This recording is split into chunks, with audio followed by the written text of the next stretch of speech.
right, so it's pretty simple. I ask the questions, you Sure. answer them. All right. Work All it. right.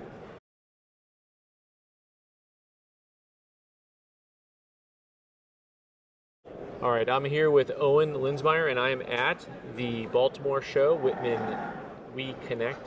And let me just ask you, first of all, did I say your last name right? Yep, you did. Okay, because that's important to me. I like to actually get people's names correct. That's okay. Thank you.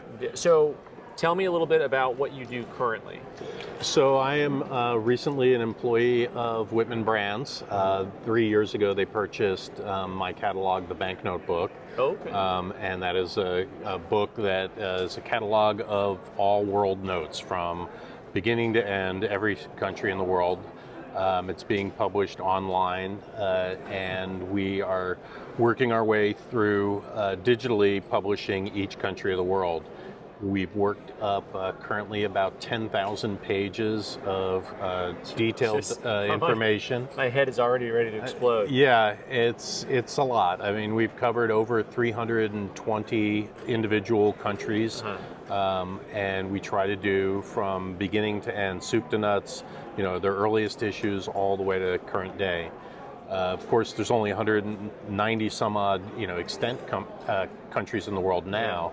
And we get that 320 number by the fact that lots of countries have changed their names or have been absorbed or became parts of unions or disappeared entirely. But we are covering the old stuff that doesn't exist anymore as well. Do you find within the paper industry that you run into any problems with putting an actual country name to a country? And go ahead. Yeah, that's an interesting question. I wasn't aware of the actual terminology before I started this, but there's endonyms and exonyms, which are what the country is called within the country. Okay. And then what we call the country in other countries. Okay. So for instance, Allemand Germany. Is it Germany? Should it be the Federal Republic of Germany?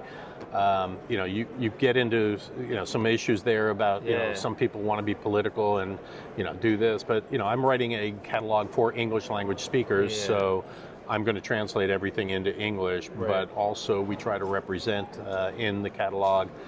If the lettering on the notes is in a foreign language, we will reproduce that in many cases and then do the translations.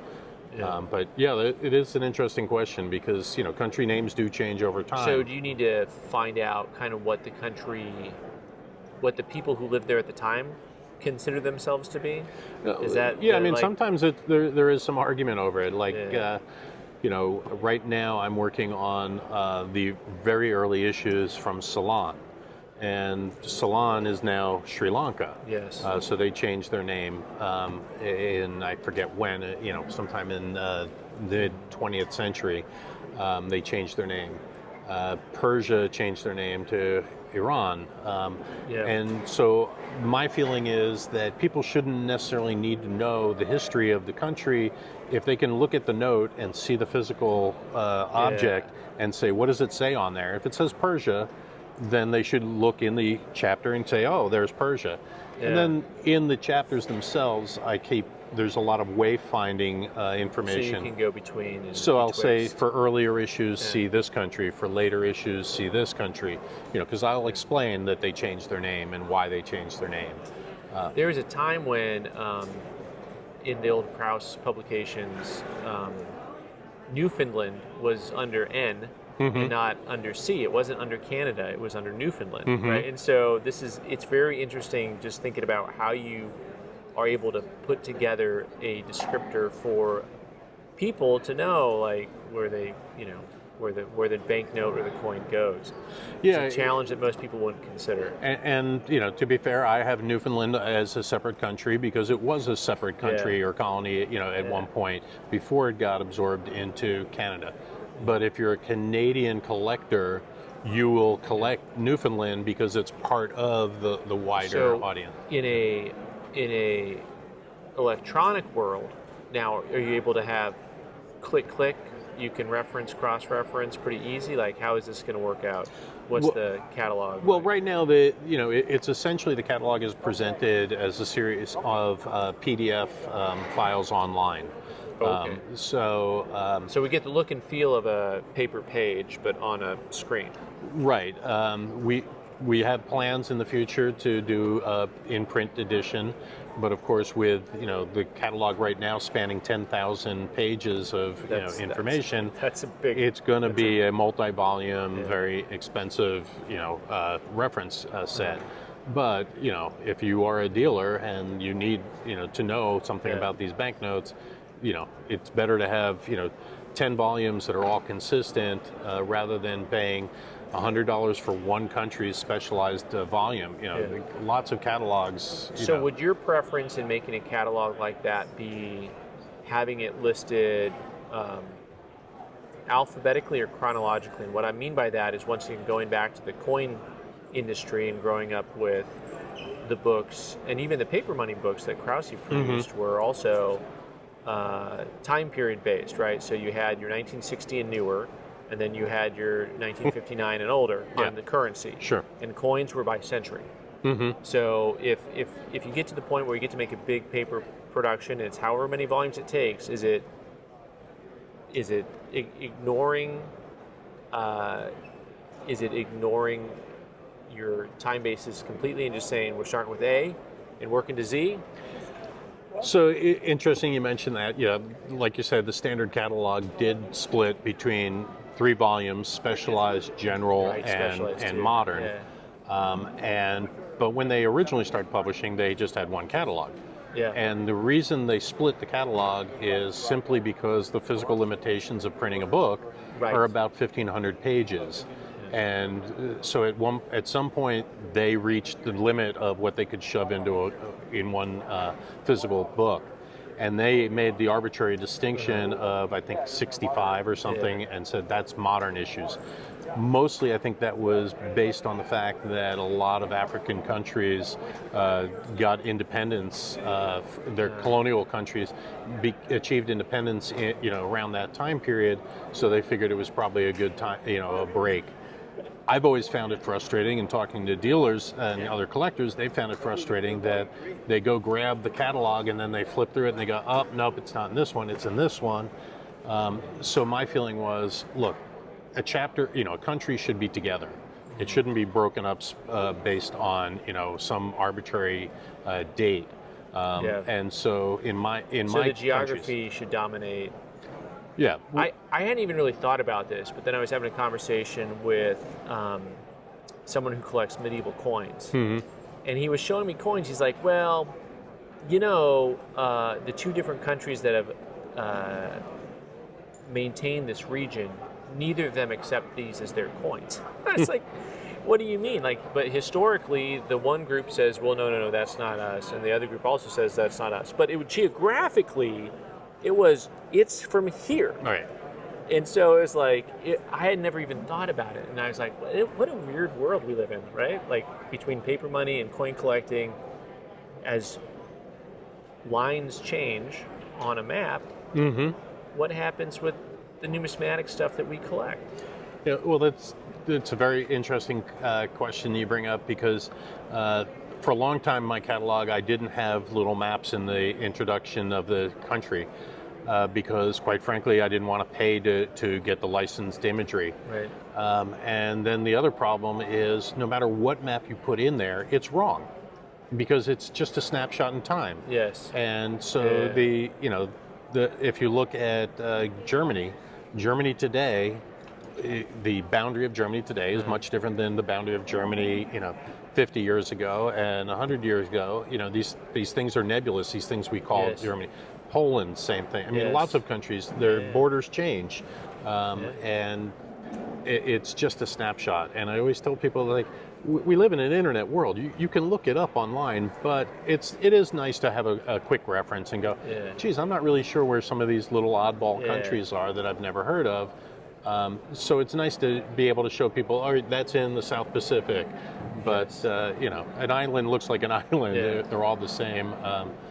But it is interesting to say where did notes where they issued, and where did they circulate, and did they only circulate from one city? Were they national? Originally I only was interested in covering things that were used throughout the nation. Right, like a national currency. Right. Yeah. But in so many cases of older countries, it's really difficult to find any information on technical details about where did this stuff circulate. And so I've decided to err on the side of inclusion and put that stuff, catalog it. Yeah. And if I'm wrong and it didn't circulate nationally, okay, well, but at least it's now covered. What?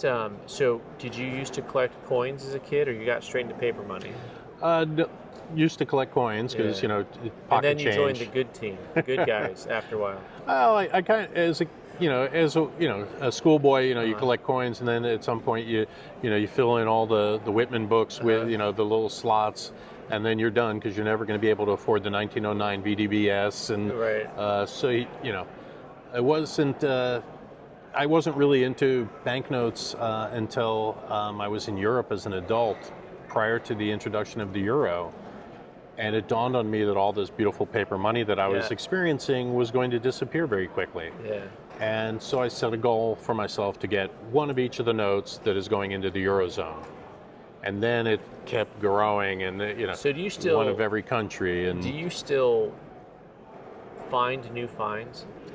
there's the interesting thing about banknotes is there's always new stuff coming up. Isn't that amazing? Always new issues. Sure.